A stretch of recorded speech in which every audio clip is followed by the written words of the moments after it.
हेची दान देगा देवा, तसं हेची व्हावी माझी आस, जन्मोजन्मी तुझा दास. भगवंता दास्यत्व दे. धन्य आम्ही जन्मा आलो, दास विठोबाचे झालो, असं महाराज म्हणाले ते ठिकाणी. आम्हाला तुझं दास्यत्व दे. वास्तविक वैयक्तिक आयुष्यामध्ये काहीच कमी नव्हतं. मागायचंच असतं तर प्रपंचातलं सुख, संपत्ती, ऐश्वर्य, धन मागता आलं असतं की नाही? काय कमी होतं संतांकडे? तुकोबारायांच्या चरित्रात जर पाहिलं आपण तर एक काळ असा होता की तुका शेठ म्हणायचे लोक. घरात रांगा असायच्या घेणाऱ्यांच्या. प्रचंड श्रीमंती. कनकाई आई सोन्याचं सलकडं हातात घातल्याशिवाय बाहेर पाठवत नव्हत्या तुकोबांना. पण दुष्काळ आला, 12 वर्ष अखंड पडलेला, आणि त्या दुष्काळाने सगळं नेलं. महाराज म्हणतात, बरे झाले देवा निघाले दिवाळे, बरी या दुष्काळे पीडा केली. बरं झालं. संसाराचे चटके ज्याला सहन करायला मिळतात ना, तो परमार्थ टिकतो. इकडं सगळं सुख आहे आणि मग इथे येत नाही. खरं सांगू का, एक वाक्य मी सांगून जाईन. वेदना आम्हाला भगवंताकडे नेते. वेदना भगवंताच्या जवळ राहायला मदत करते. जो संसार तापेत तापला पोळला, तोची परमार्थी भला, असं महाराज म्हणतात. सगळं सुखात आहे, मग भगवंत कसा आठवेल? तुकोबाराय बरं झालं म्हणतात. संसाराची ही माझ्या दुर्दशा झाली, देवा बरं झालं. पण असे तुकोबाराय पांडुरंगाला किती मानतात. अशा 12 वर्ष पडलेल्या दुष्काळामध्ये अन्न पाण्यावाचून माणसं गुरंढोरं मरतायत. आणि अशा वेळी महाराजांच्या दारामध्ये एखादी जख्ख 80 वर्षाची म्हातारी येऊन उभी राहायची. ठिकठिकाणी फाटलेलं लुगडं आहे, आणि सकाळची वेळ महाराजांची दुसरी पत्नी जिजाई, आवली म्हणायचे आवडीने तिला. आणि आवलामाई म्हणजे साधं काम नव्हतं, त्या सांभाळत सुद्धा होत्या तुकोबारायांना. पण माझ्या संसाराचं पार वाटोळ करून टाकलं त्या काळतोंड्यांनी, म्हणून पांडुरंगाशी वैर होतं. नाम अखंड भगवंताचंच मुखात येत होतं त्या निमित्ताने. आवलामाई स्नानाला गेलेत मोरीमध्ये, आणि तुकोबारायांच्या घराच्या दारामध्ये ती 80 वर्षाची जख्ख म्हातारी उभी आहे. महाराज तिची ती अवस्था पाहतात, आणि पूर्वीचा काळ मोरीमध्ये स्नानाला गेल्यानंतर निर्या केलेलं जे नेसायचं वस्त्र आहे, जी साडी आहे, ती अशी निर्या करून भिंतीवर टाकायची पद्धत. तुकोबारायांनी ते पटकन लुगडं घेतलं आणि त्या आजीला देऊन टाकलं. आणि त्या आजीला सांगितलं, आता 120च्या स्पीडनी जा, कारण मागणं वादळ येणार आहे, तुझ्या मागून भूकंप येणार आहे. का हो दिलं बरं? आवला जिजाई संतापल्या असतील का? जिजाई आईसाहेब संतापल्या असतील का? संतापल्या. का संतापल्या? माझी साडी का दिली म्हणून संतापल्या का? नाही. आता अब्रू कशाने झाकू मी? कारण आता सारखं नसतं. आता कपाट उघडलं की निम्म आपल्या अंगावर पडतं. साड्यांचं कपाट आता उघडलं की आपल्याच अंगावर पडतं की नाही सगळ्या साड्या. तसं नव्हतं हो. एक काठीवर एक अंगावर. प्रचंड दारिद्र्य अशी अवस्था. मी आता अब्रू कशाने झाकू? आणि या प्रसंगात वर्णन केलंय चरित्रकारांनी की इथे पांडुरंग परमात्म्यांनी आपला पितांबर आवलीला लाज झाकायला दिलाय. तुकोबाराय म्हणतात, आवले कशाला चिंता करते? नको चिंता करू वस्त्रा या पोटाची, माऊली आमुची पांडुरंग. अगं तो दाता आहे ना, तो देणार आहे ना, तू का काळजी करते? आम्हाला असं वाटतं, अनंत हस्ते कमलावर आले, देता किती घेशील दो कराने, नेईल जेव्हा ती तू क्या कराने, किती रक्षिसी मग दो कराने. नाथांच्या घरची श्रीमंती मी कशाला सांगायला हवी आपल्याला. गिरिजामाई आणि नाथबाबांच्या घरात वाड्यात सर्व जाती धर्माच्या पंक्ती बसायच्या जेवायला. गोदावरीवरून नाथ रोज स्वतः कावडीने पाणी आणायचे. जिथं परब्रह्म राबलं, 1 नाही 2 नाही 12 वर्ष आपल्याला वाटतं श्रीखंड्या, पण नाही, 36 वर्ष भगवंत राबले. एकदा श्रीखंड्या म्हणून, एकदा गोविंद म्हणून, आणि एकदा केशव म्हणून. 36 वर्ष अखंड भगवंत राबले. ऋणातनं मुक्तच होता येत नव्हतं भक्ताच्या. त्या नाथांच्या घरची श्रीमंती, पण तरी सुद्धा मागितलं काय हो देवाकडे? इतकी लौकिकातली प्रचंड श्रीमंती होती, पण लौकिकापेक्षा पारलौकिक मागणं संतांनी मागितलं. आणि आम्हाला ते कळावं की देवाकडे काय मागायचं असतं. नाथांच्या घरच्या श्रीमंतीचं असं वर्णन केलंय की मध्यरात्री नाथांच्या घरी चोर शिरले बरं का, आणि सगळा ऐवज हस्तगत केला एकनाथ महाराजांच्या घरचा, आणि निघाले पळून. पळून जाताना नाथांच्या पायाला स्पर्श झाला. नाथ बाबा उठून बसले. तसे हे सगळे घाबरले आणि सगळा ऐवज नाथांच्या समोर ठेवला आणि क्षमा मागितली. पश्चाताप झाला. नाथ बाबा क्षमा करा म्हणाले. आणि ते राजयोगी संत होते, शांती ब्रह्म होते.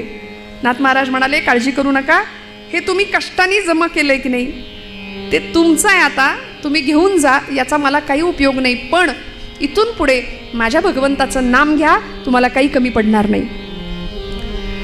आणि हे सगळे निघाले. एक चोर त्यांच्यातला कुठे दिसेना, तो स्वयंपाकघरात काहीतरी शोधत होता, भूक लागली म्हणून. माऊली म्हणतो आपण संतांना, गिरिजामाईंनी ओळखलं भूक लागली, सगळ्यांनाच भूक लागली असेल, म्हणाले पदर खोचला मध्यरात्री 2-2:30 वाजता आणि म्हणाले आता स्वयंपाक रांधून वाढते, तुम्हाला सगळ्यांना बसा जेवायला. म्हणून चूल पेटवायला घेतली. सरपण बघायला लागले तर सरपण मिळेना, कारण पावसाचे दिवस भिजलं होतं, सगळी लाकडं भिजलेली. सरपण कसंच मिळवायचं, आता चूल पेटवायची कशी. म्हणून वर्णन आहे चरित्रात नाथांच्या. काय श्रीमंतीचं वर्णन कराल. नाथांचा चंदनी पलंग होता, तो मोडला नाथांनी, कडाकड पलंग मोडला, त्याची लाकडं बनवून त्याच्यावर स्वयंपाक रांधला, त्याच्यावर स्वयंपाक शिजवला.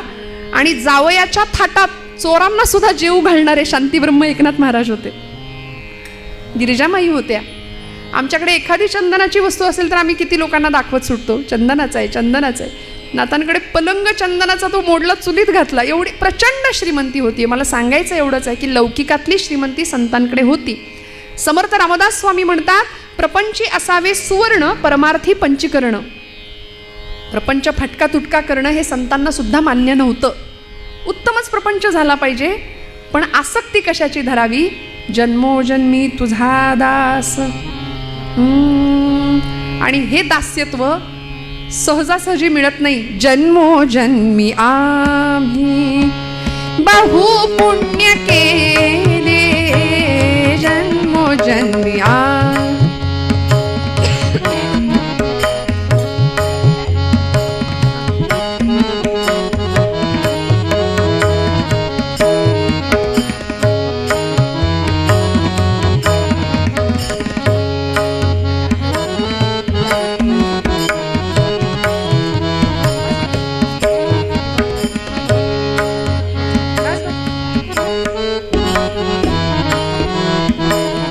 जन्मोजन्मी आम्ही, जन्मोजन्मी आम्ही बहु पुण्य केले, तेव्हा या विठ्ठले, तेव्हा या विठ्ठले कृपा केली.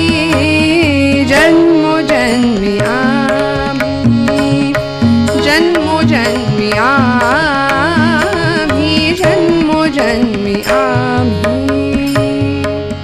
अनंत जन्मीचं पुण्य असावं लागेल. सहस्र जन्मा ओळगी जे एक वेळ मुखासी यावया, तेव्हा भगवंत प्रसन्न होतो, कृपा करतो. मी असं म्हणते आपल्या सगळ्यांचं सुद्धा भाग्य आहे, म्हणून आपली पावलं या मंदिराकडे वळली किंवा वळतात. जन्मोजन्मी आम्ही बहुपुण्य केले, तेव्हा या विठ्ठले कृपा केली. तुकोबराय म्हणतात, आम्ही भाग्यवान आहोत देवा, मला खरं तर प्रपंचातलं लौकिकातलं काही नको, द्यायचंच असेल तर हेची भावी माझी आस. जन्मोजन्मी तुझा दास, पंढरीचा वार करी, वारी चुकोने दी हरी. त्या पंढरपूर नावाच्या त्या जंबूद्वीपामाजी वसलेल्या त्या गावामध्ये तो तिथला मोकाशी पाटील त्याला म्हटलंय. अभंग आहेत संतांचे. पंढरीचे भूत मोठे, आल्या गेल्या झडपी वाटे, तिथे जाणाऱ्या माणसांवरती तो झडप घालतो, असं ते भूत आहे म्हणाले पंढरीचं. बरं, दिसायला सावळा आहे, काळ्या आहे ते परब्रह्म, ज्याचा विकारांवर विजय आहे, असा तो 6 वळा, 6 विकारांना ज्यांनी आत वळवलंय, असा तो पांडुरंग परमात्मा. काय वर्णन केलं. मृत्युलोकी एक नगर, त्याचे नाव पंढरपूर.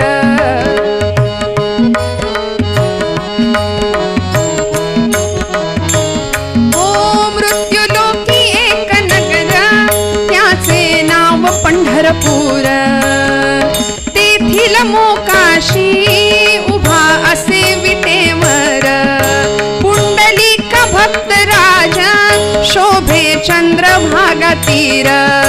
बोलते साधू संत जीवा वाटे हुर हुर, तुम्ही संत माय बापा, तुम्ही संत माय बापा, एवढा उपकार करा. न्याम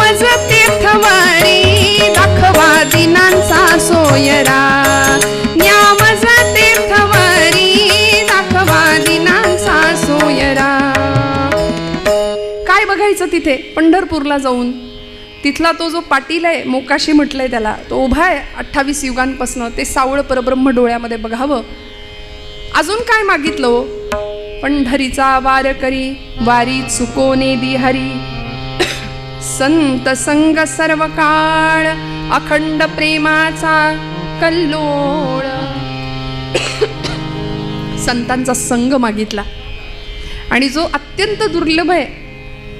जगामध्ये 3 गोष्टी महाकठीण महादुर्लभ आहेत, आचार्यांनी सांगितल्या. दुर्लभम त्रयमेव एतत् देवानुग्रह हेतुकम मनुष्यत्वम मुमुक्षुत्वम महापुरुष संश्रयः. ज्यामध्ये संतांचा संग अतिशय दुर्मिळ आहे. भल्या भल्यांना तो लाभत नाही. तो संत संग भगवंता मला दे, कारण संतांचा संग माझ्या आयुष्यामध्ये फार मोठं परिवर्तन घडवून आणू शकतो. नवे मला जीवनमुक्त अवस्थेला पोहोचवू शकतो. काय करतात संत? संत आम्हाला निस्संग करतात, निर्मोही करतात, निश्चल करतात आणि जीवनमुक्त अवस्थेला नेऊन पोहोचवतात. संतांचा संग मानवी आयुष्यामध्ये किती हितकारक आहे. यासाठी तुकोबराय सुद्धा म्हणाले, ऐसी यांचा संग देई नारायणा, ओलावा वचना जयांचिया. काय आहे लक्षणं संतांची हो? मी पटकन सांगून पुढे जाईन. प्रसिद्ध श्लोक आहे, करवन्नोद्वहते न निंदति परान् नो भाषते निष्ठुरम उक्तं केनचिदः प्रियञ्च सहते क्रोधञ्च नालम्बते श्रुत्वा काव्यमलक्षणं परकृतं संतिष्ठते मूकवत् दोषाच्छादयते स्वयं न कुरुते एतत्सतां लक्षणं पंढरीनाथ. संतांची लक्षणं सांगितली. म्हणाले ज्यांचा संग करायचंय ती ओळखायची कशी माणसं? काहीतरी क्रायटेरिया असेल ना. गळ्यात माळ, रुद्राक्षांच्या माळा, भस्माचे पट्टे ओढले म्हणजे संत झाले का? नाही. संन्याशाचे सोंग संपादिता चांग, परिवैराग्याचे अंग आणिता नये असं म्हटलंय.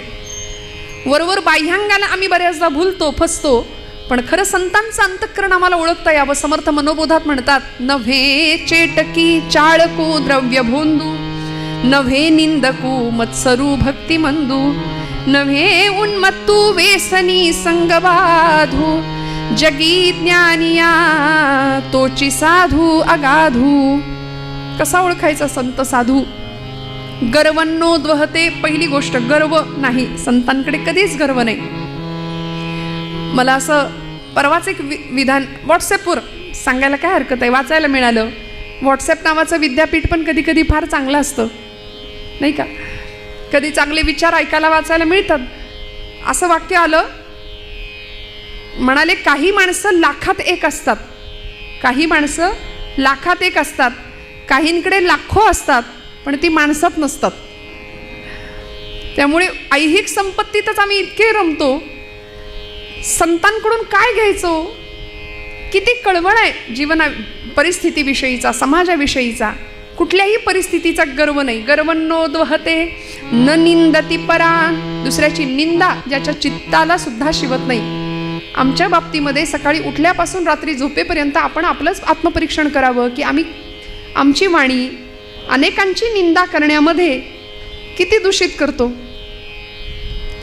विटाळ होतो वाणीचा दुसऱ्याच्या निंदेनी. त्यामुळे हरिनाम प्रक्षाळी जिव्हेते असं म्हटलंय. मग हरिनाम काय करतं? जीभ धुवून काढायचं काम करतं. एकदा नाम घ्या, केलेली निंदा आणि त्या निंदेमुळे झालेलं पाप सगळं धुवून निघतं. हरिनाम प्रक्षाळी जिव्हेते. त्यामुळे संत कुणाची कधी निंदा नाही करत. गर्वन्नोद्वहते न निंदति परान् नो भाषते निष्ठुरम. कधीच कठोर भाषा नाही. कसं बोलायचं? बोलू ऐसे बोल जेणे बोले विठ्ठल डोले, प्रेम सर्वांगाचे ठाई वाचे विठ्ठल रखुमाई. माझ्या बोलण्याने दुसऱ्याच्या हृदयातला विठ्ठल डोललाच पाहिजे, असं बोलणं असलं पाहिजे. हे संतांकडून शिकावं. सहज बोलणे हित उपदेश करोनी सायास शिकविती. नो भाषते निष्ठुरम उक्तं केनचिद प्रियंच सहते क्रोधंच नालंबते. कुणीही कितीही वाईट येऊन समोर बोललं, शिव्या जरी दिल्या तरी संत प्रतिक्रिया देत नव्हते. कधीच नाही. क्रोधंच नालंबते. राग हा विकार संतांकडे नव्हता. खरं तर राग ही मानवी स्वभावाची वृत्ती आहे, पण त्या रागातून निर्माण झालेला क्रोध हा विकार आहे. त्यामुळे क्रोधाला स्थान नाही संतांच्या जीवनामध्ये, अजिबात राग नाही. सगळ्यांचं कल्याण व्हावं, सगळ्यांचं. म्हणून तर पसायदानाची इच्छा, विश्वाचे आर्त माझ्या मनी प्रकाशले, अवघेची झाले देह ब्रह्म. ही अवस्था माऊलींची का होती? जगाने काय दिलं हो ज्ञानोबांना? वास्तविक आम्ही जर असतो किती राग आला असता? नाही. असं रस्त्याने जाणाऱ्या ज्ञानोबांच्या झोळीमध्ये कुणीतरी मुद्दाम पीठ घालावं आणि पीठ घातलेल्या झोळीत कुणीतरी मुद्दाम खडे टाकावेत. ती झोळी हिसकावून घ्यावी, खाली पीठ सांडावं, पिठात रेघोट्या माराव्यात, मातीत पीठ मिसळून जावं, भरता येऊ नये. प्रचंड हाल अपेष्टा यातना सहन केल्या. काय पाप केलं होतं हो असं? संन्याशाची पोरं म्हणून विटंबना झाली, प्रचंड हाल अपेष्टा आणि प्रचंड त्रास झाला. एका हरिपाठासाठी ज्ञानोबांचे 1000 वेळा पाय धरले ना तरी ते कमी ठरतील, एवढे उपकार आपल्यावर करून ठेवले. ज्ञानेश्वरी माऊली म्हटलं तरी आपले डोळे पाणावतात, अंतःकरण गलबलून निघतं. समाजाने इतकं दिलं, इतकी निंदा, इतकी अवहेलना, तरी सुद्धा क्रोधंचना लंबते श्रुत्वा काव्यमलक्षणं परकृतं संतिष्ठते मूकवत दोषांच्छादयति स्वयं न कुरुते एतत् सतां लक्षणं. प्रतिक्रिया देत नाहीत समाजाला, शांतपणे बसून राहावं, निर्जन ठिकाणी जावं. आज समाजामध्ये वावरणारे, स्वतःला स्वघोषित संत म्हणवणारे भरपूर मंडळी आपल्याला दिसत आहेत. मी गमतीने असं म्हणते, गळ्यामध्ये माळ असते, माळेला मणी 108 असतात, काहींकडे तेवढ्या खोड्या सुद्धा असतात. वर्तन तसं नाही, गळ्यात माळ असली की माळेबरोबर पथ्य आलं. गळा माळ शोभे आत्मरूप शांती, पथ्य आहे पहिलं. जेणे विठ्ठल मात्रा घ्यावी तेणे पथ्य सांभाळावी. गळ्यात माळ आली की आतमध्ये शांतता आली पाहिजे. भक्तिभाव दोन्ही धरू टाळ हाती, टिळा विरक्तीचा कपाळास न्यालो, आम्ही विठ्ठलाच्या भजनात न्हालो. असा भाव प्रत्येकाच्या अंतःकरणात निर्माण व्हावा, हे संतांकडून मिळावं. म्हणून संत संग सर्व काळ, अखंड प्रेमाचा कल्लोळ. आणि मग चंद्रभागे स्नान, तुका मागे हेची दान. चंद्रभागेचं स्नान मागितलं आणि अशी मागणी तुकोबाराय आजच्या अभंगात करतात. मग भगवंत अशा भक्तासाठी काय करतो? पंढरपूरला जरी नाही गेलं तरी सुद्धा भगवंत किती कृपा करू शकतो एखाद्या भक्तावरती, की ज्याची एकच आस आहे, जन्मोजन्मी तुझा दास. त्या भक्तासाठी काय करतो उत्तर रंगामध्ये बघूया. पंढरपूरमध्ये सगळ्या संतांची मांदियाळी जमली आहे बरं. आषाढी एकादशीचा दिवस जवळ येऊन ठेपलाय. 15-20 दिवसांपासून अखंड चालणारे वारकरी, दिंड्या पताकांचा भार, सगळे वैष्णव नाचत नाचत नाचत भगवंताचं भजन करत करत करत पंढरीच्या दिशेने वाटचाल सुरू आहे. आणि पंढरपुरातला सोहळा काय, त्या पंढरीचं वर्णन करावं? नामदेव महाराज म्हणतात, आधी पंढरपूर आहे आणि मग वैकुंठ नगरी आहे. आणि पंढरपुरामध्ये असं आहे, आपल्या सगळ्यांना माहिती आहे, भगवंत आणि आईसाहेब रुक्मिणी माता एकत्र नाही, एका खोलीत, नाही का? पलीकडून आईसाहेबांनी हळूच पांडुरंग परमात्म्याला, आपल्या पतिदेवांना विचारलं, का हो एवढा सगळा लाखोंचा समुदाय येतोय तुमच्याकडे, या सगळ्या पंढरपूरच्या या आषाढीच्या गर्दीमध्ये, या यात्रेमध्ये सगळे हौशे गौशे नवशे, नाही का, सगळे असतात. मग सगळ्यांना तुम्ही वैकुंठाला पोहोचवणार का? वैकुंठाची गती सगळ्यांना मिळणार का? केवढं ट्रॅफिक जाम होईल तिथे, किती गर्दी होईल, एवढी सगळी मंडळी तिथे वैकुंठात मावणार का, बसणार का, सगळ्यांना वैकुंठ प्राप्त होणार का? असं कोणी विचारलं? रुक्मिणी आईने विचारलं भगवंतांना. भगवंत हसले, म्हणाले, रुक्मिणी तुला कोणी सांगितलं पंढरपूरला आला म्हणजेच वैकुंठाला प्राप्त झाला किंवा तो त्यांनी मला प्राप्त केलं? असं नाही. मीच भगवद्गीतेत सांगितलं, यत करोशी यदश्नासी यज्जुहोसी ददासी यत यत तपस्यसी कौंतेय यतत कुरुष्व मदर्पणम. तू जे जे कर्म करशील ते मला अर्पण करण्याच्या भावनेने कर, मी तुझ्या जवळ आहे. ठाईच बैसोनी करा एक चित्त, आवडी अनंत आळवावा. मी त्या भक्ताजवळ पोहोचतो. प्रत्येकालाच पंढरपूरला येता येतं असं नाही. शारीरिक आधिव्याधी आहेत, अडचणी आहेत. पण मग असा कोणी भक्त आहे का हो देवा, की जो पंढरपूरला कधीच येत नाही? आहे ना, म्हणाले. जायचं का आपण तिकडे? जाऊया ना म्हणाल्या. आणि भगवंत म्हणाले, मी त्या भक्ताचं तुला दर्शन घडवतो रुक्मिणी, चल. फार लांब नाही जावं लागणार, पंढरपूरपासून जवळच असलेल्या एका गावामध्ये भगवंत आईसाहेबांना घेऊन आले आणि कानावर शब्द पडले, कांदा मुळा भाजी, कांदा मुळा भाजी, कांदा मुळा भाजी, कांदा मुळा भाजी, कांदा मुळा भाजी.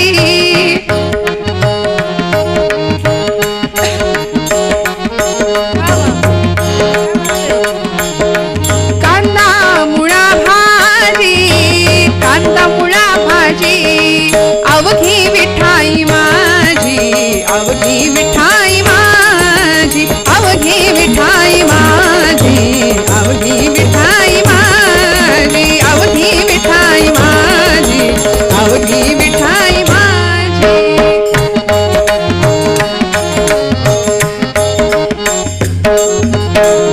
लसूण मिरची कोथिंबिरी, लसूण मिरची कोथिंबिरी, अवघा झाला माझा हरी, अवघा झाला माझा हरी.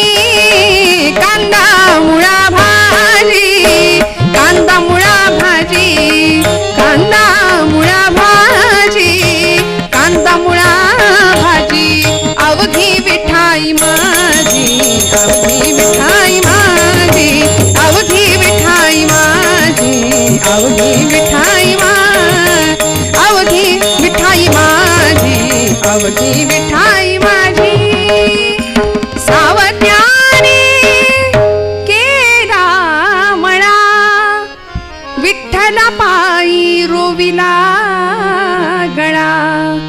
कांदा मुळा भाजी, कांदा मुळा भाजी. हा आवाज ऐकला, कुठे आले होते हो? पंढरपूर पासूनचं असलेलं गाव. आमच्या जुन्या कीर्तनकारांनी साकी वृत्तामध्ये वर्णन केलं. अरण गावचा भक्त सावता, गावाचं नाव अरण भेंडी, पंढरपुरापासून जवळ असलेलं गाव. आणि त्या गावचा सावता माळी नावाचा भगवंतांचा भक्त सावतोबा, जातीने माळी आहे. मी म्हटलं ना, भगवंतांनी प्रत्येक कुळात प्रत्येक जातीत जन्म घेतले, पण दुर्दैव आमचा, आम्ही संतांना जातीत वाटलं, संत वाटून घेतले, हे आमचे ते तुमचे. संतांना आम्ही जातीत वाटलं, आम्ही मातीत जाणार एवढं नक्की. काय सावतोबांचा अधिकार होता? अरण गावचा भक्त सावता, अरण गावचा भक्त सावता, माळी धन्य झाला हो, माळी धन्य झाला, जयाने वनमाळी मोहिला, जयाने वनमाळी मोहिला हो.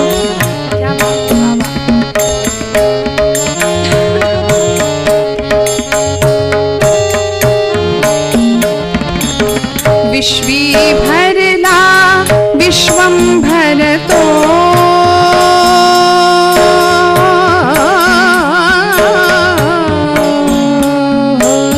विश्वी भरला विश्वंभर तो, विश्वी भरला विश्वंभर तो, नाम विठो त्याचे तत्व हे हृदय वसे जाचे, तत्व हे हृदय वसे जाचे.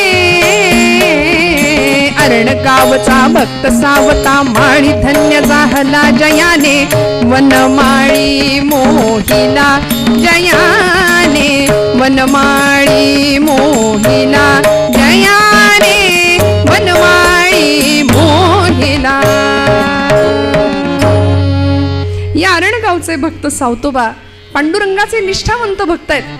भगवंत आईसाहेब रुक्मिणी आईंना घेऊन आलेत, बांधावर उभे राहिले त्या मळ्याच्या, आणि समोरचं दृश्य दाखवलं. ते बघतो, डोईला फेटा बांधलाय, धोतर आहे, करवती काठी, अंगरखा घातलाय, शेतामध्ये काम करतोय, मळा राखणी करतोय. प्रत्येक रोपटं विठ्ठल समजून जगवतोय, विठ्ठल स्वरूपात बघतोय, प्रत्येक कार्यामध्ये तो मला पाहतो. आणि हा माझा भक्त कधीच पंढरपूरला आला नाही ना तरी तो मला प्रिय आहे. रुक्मिणी आईंनी पाहावं आणि समोरचं दृश्य दिसलं. माध्यान्नीची वेळ, सावतोबांची पत्नी सावित्रीबाई डोक्यावर भोजन घेऊन पाठीमध्ये करवती काठी, त्या इरकली काठाचं लुगडं सोलापूर पद्धतीचं, सोलापूर साईडला मिळतात नाही का, तशा सुंदर ती खानदानी लुगडं असं नेसलेल्या त्या सावित्रीबाई, डोक्यावर पदर आहे, शालीनता, कपाळावर रुपया एवढं कुंकू. आता रुपयाचं अवमूल्यन झालं त्यामुळे कुंकू गेलं.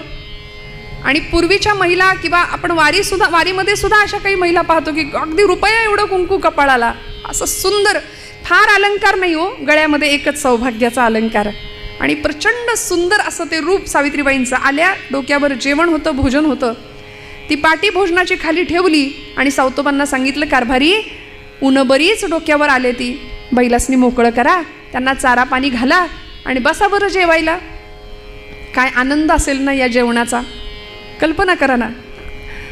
म्हणजे मस्त आंब्याच्या हिरव्यागार सावलीखाली, कडाक्याच्या उन्हामध्ये, त्या सावलीखाली गरम गरम भाकरी, ठेचा, झुणका. आता एकादशी दिवशी तुम्ही म्हणाल असं काही काही बोलता ताई, म्हणजे ऐकताना तर पाणी सुटतं तोंडाला, आम्हाला बोलताना सुद्धा पाणी सुटू नये म्हणजे झालं. काय त्या जेवणाची चव हो. हां, 5 स्टारमध्ये सुद्धा अशी चव मिळणार नाही. त्यात पत्नीच्या हातचं, तिने आग्रह करून वाढलेलं. भोजेषु माता, पत्नी सुद्धा जेवायला वाढते तेव्हा आई वाढते असं वाटलं पाहिजे बरं का, असं शास्त्रकारांचं म्हणणं आहे. वाटत नाही ते वेगळं. आणि सुंदर छान आग्रहाने सावित्रीबाई भोजन वाढतायत सावतोबांना. 2 जण जेवायला बसले. सावतोबांनी बैलांना मोकळं केलं, पाणी दिलं, चारा दिला, भोजनाला बसले. पहिला घास मुखात घातला आणि दोघांचं चर्चा सुरू झाली, संवाद सुरू झाला. सावित्रीबाई विचारतायत, धनी कारभारी, बऱ्याच दिवसापासून तुम्हाला काही विचारीन म्हणते, आज अगदीच राहावे ना, विचारू का हो? विचार ना म्हणाले. काय मनात असेल ते विचार. तुम्ही पांडुरंगाचे भक्त आहात, गळ्यात तुळशीची माळ आहे, कपाळाला गोपीचंदनाचा टिळा आहे. पांडुरंग पांडुरंग पांडुरंग सतत नामस्मरण करता, पण कधी पंढरीला गेलेलं पाहिलं नाही मी, कधीच पंढरपूरला जात नाही. सावतोबा म्हणाले, हा प्रश्न आहे का तुझा? सांगतो म्हणाले, मी पंढरपूरला का जात नाही. सावतोबा प्रश्नाचं उत्तर देतात. उठले तिथनं, भोजन उरकलं आणि जिथं बैल होते ना त्या बैलांजवळ गेले. आपल्या पत्नीला सांगतायत, तुझ्या प्रश्नाचं उत्तर देतो. माझा पांडुरंग फक्त विटेवरच आहे असं वाटतं का ग तुला? नाही, माझा पांडुरंग सगळीकडे आहे. कुठे आहे सांगतो, आपल्या मळ्यात सुद्धा येतो. सांगू कसा आहे, कुठे आहे? बैलांच्या पाठीवर एक थाप मारली आणि सांगितलं, बैल विठ्ठल शेत विठ्ठल. माझे बैल विठ्ठल स्वरूपात आहेत. माझा सगळा मळा साक्षात विठ्ठल आहे. बैल विठ्ठल शेत विठ्ठल विश्व विठ्ठल गे. बैल विठ्ठल शेत विठ्ठल विश्व विठ्ठल गे. विठ्ठलवानी मोठ काळी ती बी विठ्ठल गे. विठ्ठलवानी मोठ काळी ती बी विठ्ठल गे. बैल विठ्ठल शेत विठ्ठल विश्व विठ्ठल गे. विठ्ठलवानी मोठ काळी ती बी विठ्ठल गे.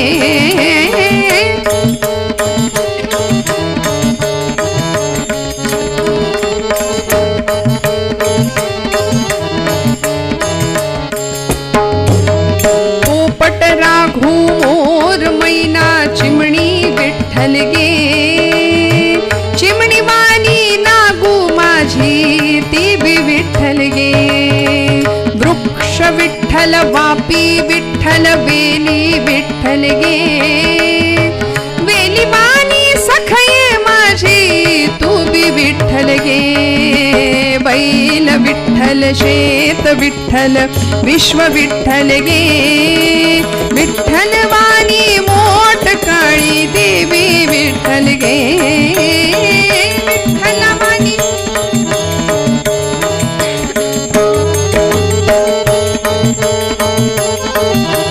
देवी विठ्ठल गे.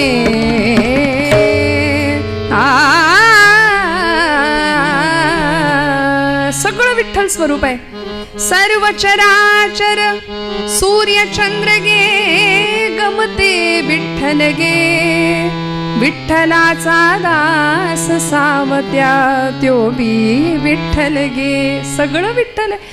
अगं तू एखाद्या वृक्षाच्या आधाराने जशी वाढणारी वेल असते तशी प्रपंचामध्ये माझ्यासोबत तू आहेस. तू सुद्धा विठ्ठल स्वरूप आहे. आपली नांगिता 8 वर्षाची ती सुद्धा विठ्ठल स्वरूप आहे. सगळ्या चराचरामध्ये एको देव हा सर्व भूतेषु गूढ हा सर्व व्यापी सर्व भूतांतरात्मा. हे उपनिषदांचं तत्वज्ञान सावतोबा सोप्या शब्दात आपल्या पत्नीला सांगतायत. सर्वभूती परमात्म तत्व आहे हे पत्नीला कळालं. आणि एवढं सांगत असताना तेवढ्यात त्यांच्या कमरेला अशी मिठी मारली मागून. 8 वर्षाची त्यांची नांगिता, नागू नावाची मुलगी धावत आली. म्हणाली, बाबा बाबा, आमच्या शेजारच्या मळ्यातल्या माझ्या सगळ्या मैत्रिणी आता आषाढीला पंढरपूरला चालल्यात.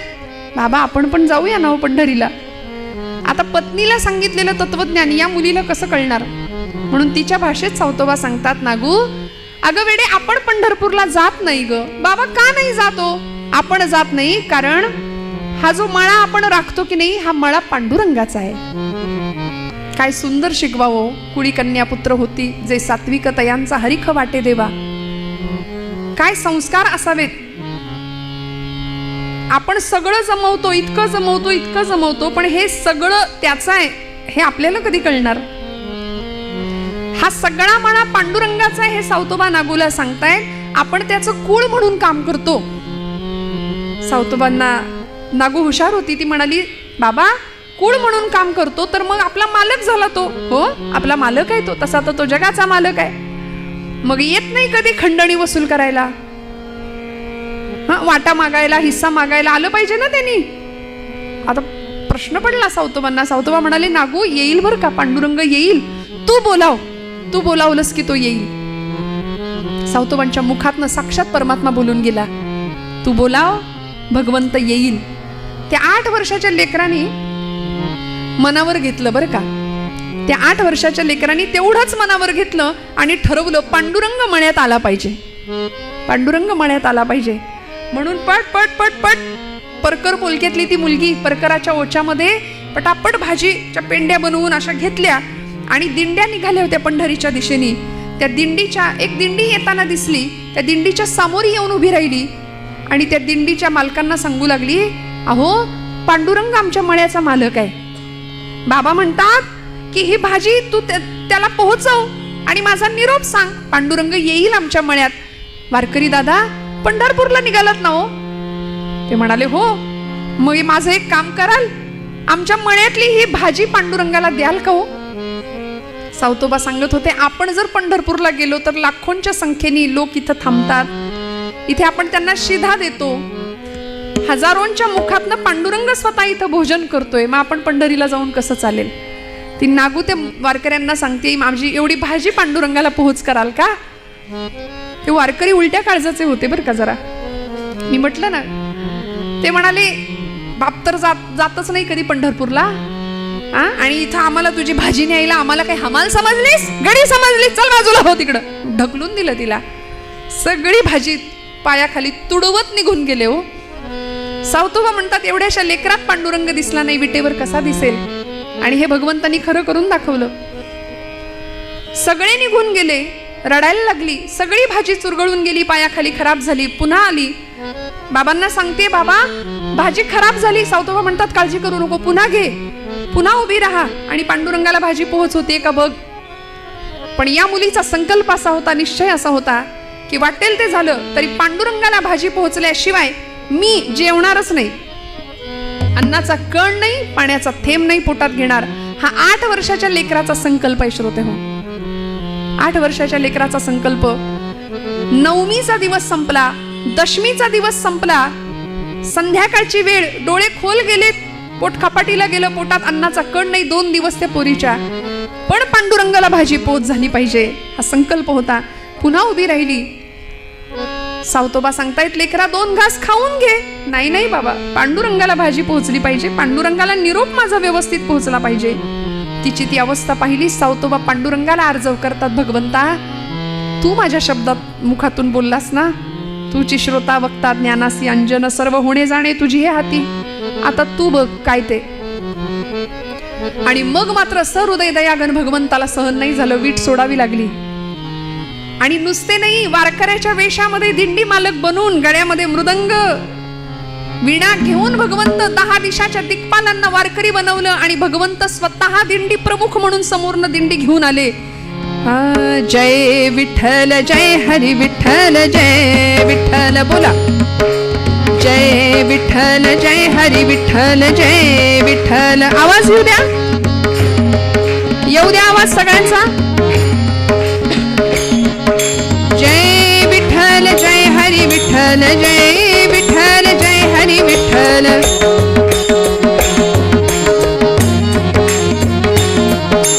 जय विठ्ठल जय हरी विठ्ठल जय विठ्ठल जय हरी विठ्ठल जय हरी. जय विठ्ठल जय हरी विठ्ठल जय विठ्ठल. चंद्रभागे तीरी करताल करी झाला वार करी.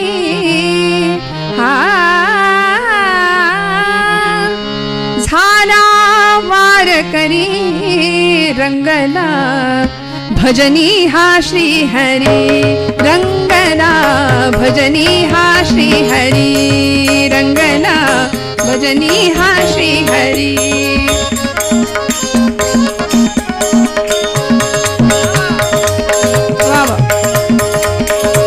रंगला भजनी हा श्री हरी. जय विठ्ठल जय हरी विठ्ठल जय. भगवंत स्वतः काही दिशांच्या दिक्पालांना घेऊन अशी देवाची दिंडी समोरी आली बरं का. आणि 8 वर्षाची ही नागू, पोटात अन्नाचा कण नाही, पाण्याचा थेंब नाही, हळूच बारीक नजरेने पाहतीये. हे कसे असतील आता, नेतील का माझी भाजी, पांडुरंगाला पोहोच करतील का. दुधानी तोंड भाजल्यानंतर माणूस ताक सुद्धा फुंकून पितो की नाही, तशी सामोरी आली. आणि हळूच अंदाज घेते, वारकरी दादा पंढरपूरला चाललात ना. साक्षात परब्रह्म जगाचा बाप होता. भगवंत म्हणाले, हो बाळा पंढरपूरला निघालोय. का ग, तुझं काही काम आहे का. ती म्हणाली, हो. अहो ही एवढी भाजी आहे आमच्या मळ्यातली. माझे बाबा म्हणतात आमचा मळा आहे ना, त्या मळ्याचा मालक आहे पांडुरंग परमात्मा, पण कधी येतच नाही हो मळ्यात. म्हणून म्हटलं ही भाजी एवढी तुम्ही घ्या आणि पांडुरंगाला तुम्ही निघालाच आहात तर द्याल का, पोच कराल का. भगवंतांनी ती भाजी घेतली. म्हणाली, हो बाळा पोच करतो. 2 पावलं पुढे चालले आणि परत माघारी आले. म्हणाले, अगं भाजी बरोबर काही निरोप नाही का तुझा. निरोप दिला जातो ना वस्तू दिल्यानंतर, मग काही निरोप आहे का तुझा. तिला इतका आनंद झाला. ती म्हणली, किती चांगले आहोत हो, किती दयाळू आहात. नाही तर ते मगाचे वारकरी सगळी माझी भाजी तुडवून टाकली. तुम्ही किती दयाळू आहात, अगदी आमच्या पांडुरंगासारखे. भगवंत म्हणले, माझं मेकअप चुकलंय की काय, हिनी ओळखलं की काय मला.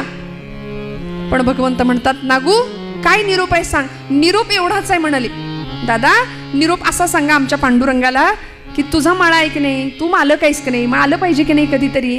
अरे आम्ही तुझा मळा नीट सांभाळतो की नाही ते बघायला तरी ये. आणि सांगा एकटा येऊ नको, आई रुक्मिणीला घेऊन ये. मी त्यांना काही काम नाही पडू द्यायची. बाबांना सांगून एक छोटीशी झोपडी बांधायला देईन आणि रोज जाई जोईचा मोगऱ्याचा गजरा सुद्धा करून देईन रुक्मिणी आईला. सांगाल का हो एवढा निरोप. भगवंतांनी तिचा भाव पाहिला. निघाले पुढे. सांगितलं तुझा निरोप व्यवस्थित पोहोचवेन, पांडुरंगाला काळजी करू नको नागू, खाऊन घे काहीतरी. पण नाही, पांडुरंग आल्याशिवाय जेवायचं नाही. एकादशीचा दिवस उजाडला. पोटात अन्नाचा कण नाही, घेरी आली. आणि बेशुद्ध अवस्थेमध्ये ती मुलगी सौतबांनी अशी हातात धरली आहे. पांडुरंग परमात्म्या तू शब्द दिलायस ना तिला, या लेकराचा अंत पाहू नकोस, आता लवकर ये, काहीही कर आणि तुला यावं लागेल. आणि आता पंढरपुरामध्ये खरं तर भगवंताला तिथं असणं गरजेचं होतं. कारण ज्ञानदेव, नामदेव, निवृत्तीनाथ, सोपान, मुक्ताबाई सगळे अधिकारी संत त्याला बघायला चालत निघाले होते. आणि आता त्यांना दर्शन न देता भगवंतांनी वीट सोडली तर कसं होईल. म्हणून देव विचार करतायत काय करावं. कारण पंढरपुरामध्ये अशी अवस्था आहे, नामदेवांचं कीर्तन पांडुरंग परमात्म्याच्या त्या दरबारामध्ये वाळवंटामध्ये रंगलं होतं. कीर्तनाचा कीर्तनाचा कीर्तनाचा कीर्तनाचा कीर्तनाचा कीर्तन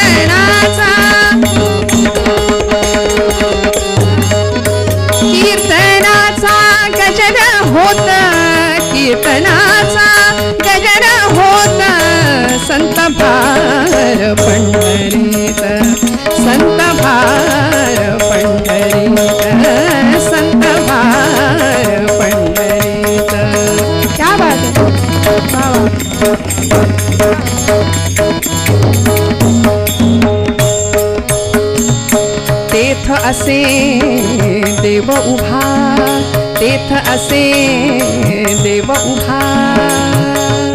जैसी समचरणाची शोभा, जैसी समचरणाची शोभा, चरणाची शोभा संत भार पंढरीत, संत भार पंढरीत, संत भार पंढरीत.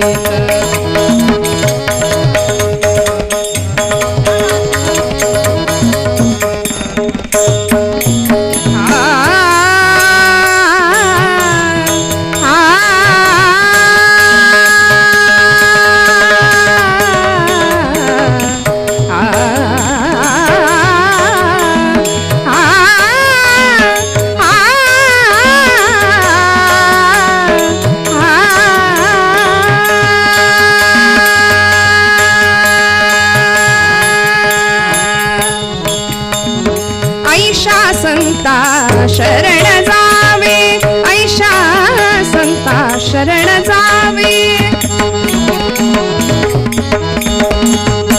ऐशा संता शरण जावे. जनी म्हणे त्याला घ्यावे, जनी म्हणे त्याला घ्यावे, जनी म्हणे त्याला घ्यावे, त्याला घ्यावे. संत भार पंढरीत, संत भार पंढरीत. कीर्तनाचा, कीर्तनाचा, कीर्तनाचा, कीर्तनाचा, कीर्तनाचा, कीर्तनाचा गजर होत, कीर्तनाचा गजर होत. संत भार पंढरीत, संत भार पंढरीत, संत भार पंढरीत. सगळ्या संतांची मांदियाळी पंढरपूरमध्ये आहेत. आणि आता ज्ञानदेव, नामदेव, निवृत्तीनाथ पांडुरंगाच्या समोर उभे आहेत. सगळे नमस्कार करून माघारी जात आहेत. पण ज्ञानदेवादी अधिकारी संतांना कळलं की विटेवर देव आहे पण चैतन्य नाहीये. नामदेवांनी विचारलं, ज्ञानदेवा कुठे गेले असतील? पांडुरंग परमात्मा कधीच जात नाही पंढरपूर सोडून, आणि कुठे गेले असतील? ज्ञानदेव दादा हसले आणि म्हणाले, न येणाऱ्या भक्ताकडे. पंढरपूरला न येणाऱ्या भक्ताकडे गेलेत. म्हणाले चला आता जाऊया. आणि इकडे भगवंत सावतोबांच्या मण्यात दाखल झाले. सावतोबांना म्हणाले, सावतोबा मला लपवा, म्हणाले लवकर, कुठेतरी माझ्या मागे चोर लागलेत. सावतोबा म्हणाले, देवा कुठे लपू? मळ्यात लपता का? नको म्हणाले, शोधून काढतील. मग माळ्यावर लपता का? नको म्हणाले, तिथूनही शोधून काढतील. अशा ठिकाणी लपवा की मला कुणीही शोधू शकणार नाही. सावतोबा सद्गतीत झाले. भगवंतांनी नागूची अवस्था पाहिली. स्वतः तिच्या मुखात पाणी घातलं. सांगितलं, नागू ओठ, मी आलोय, तुझा निरोप मला पोहोचला. नागूनी डोळे किलकिले केले आणि म्हणाली, काय म्हणालात देवा? पांडुरंग आलात? आणि हे काय, रुक्मिणी कुठे आहे? रुक्मिणी आई साहेब कुठे? निरोप नीट पोहोचला नाही का तुमच्यापर्यंत? भगवंत म्हणतात, अगं कुठली रुक्मिणी, कुठलं काय, मला आधी लपवा. म्हणाले चोर लागलेत माझ्या मागे. सावतोबा म्हणाले, भगवंता माझ्या या हृदया व्यतिरिक्त तुम्हाला लपवायला माझ्याकडे दुसरी जागा नाही. सावतोबांनी काय केलं? एक छान धारधार विळा घेतला. त्यांनी आपलं हृदय, छाती चिरली. असं कथा आपल्याला सांगते. आता आपण सुद्धा जर असं घरी गेल्यावर आज केलं तर जमेल का हो आपल्याला? या कथेचा अर्थ असा आहे, हे कोडं सावतोबांनी सोडवलंय. सावता सागर प्रेमाचा आगर, धन्य त्याची माता, धन्य त्याचा पिता, धन्य त्याची माता, धन्य त्याचा पिता. साठविला नाता, साठविला नाता, त्रैलोक्याचा सावता सागर, प्रेमाचे आगर, सावता सागर, प्रेमाचे आगर. हृदयस्थ हृदयस्थ बंदिवान भगवंतांना करून ठेवला. आणि ते हृदय कसं असावं लागेल? तुका म्हणे भरिला देह, देह भरिला विठ्ठले, काम क्रोधे केले घर रीते. षडविकारांनी भरलेलं जे हृदय आहे ते रिकामं करावं लागेल. आणि मग त्या भाडेकरूंना हकलवल्यानंतर देव आमच्या हृदयात येऊन बसेल. अशा हृदयामध्ये सावतोबा त्याला बसवतात. जनाबाईंनी सुद्धा हे कोडं सोडवलंय, हृदय बंदीखाना केला, आता विठ्ठल कोंडीला. भगवंताला लपवलं सावतोबांनी. या पद्धतीने सगळी संत मंडळी पोहोचली आहे सावतोबांच्या मळ्यात. आणि सगळे अधिकारी संत सांगतात, सावतोबा भगवंतांचं दर्शन आम्हालाही द्या. आज आषाढीचा पर्व काळ आहे, आम्हाला देवाला बघायचंय. असं कसं आजच्या दिवशी भगवंत आम्हाला दिसला नाही, कसं चालेल? आम्हाला देवाला बघायचंय. नामदेव महाराज हसत होते. वर्णन आहे चरित्रात गंमत. नामदेव महाराज म्हणतात, सावतोबा तुम्ही माळी आहात, बागकाम उत्तम कराल, मळा उत्तम फुलवाल, पण म्हणाले शिवणकामातली चूक माझ्या लक्षात आली आहे. ते नीट लपवलं नाही, थोडंसं भगवंतांचा तो शेला बाहेर राहिलाय म्हणाले. अशी कथा सांगितली जाते. हिरवा शेला भगवंतांचा, आणि तो शेला म्हणजे हिरवागार मळा होता भगवंत सावतोबांचा. असा सर्व व्यापी असलेला परमात्मा तत्व हृदयस्थ बंदिवान करून ठेवलं. आणि मग दर्शन दिलं सगळ्यांसाठी. भगवंतांनी कसा उभा राहिला हो? त्या भगवंताला एकच आस केली तुकोबरायांनी, हेची माझी भावी आस, जन्मोजन्मी तुझा दास, पंढरीचा वार करी वारी चुकोने दी हरी. भगवंता संत संग सर्व काळ, अखंड प्रेमाचा कल्लोळ, चंद्रभागे स्नान, तुका मागे हेची दान. भगवंतांनी सगळ्यांना दर्शन द्यावं. निराकार तो निर्गुण ईश्वर, निराकार तो निर्गुण राजा पंढरीचा.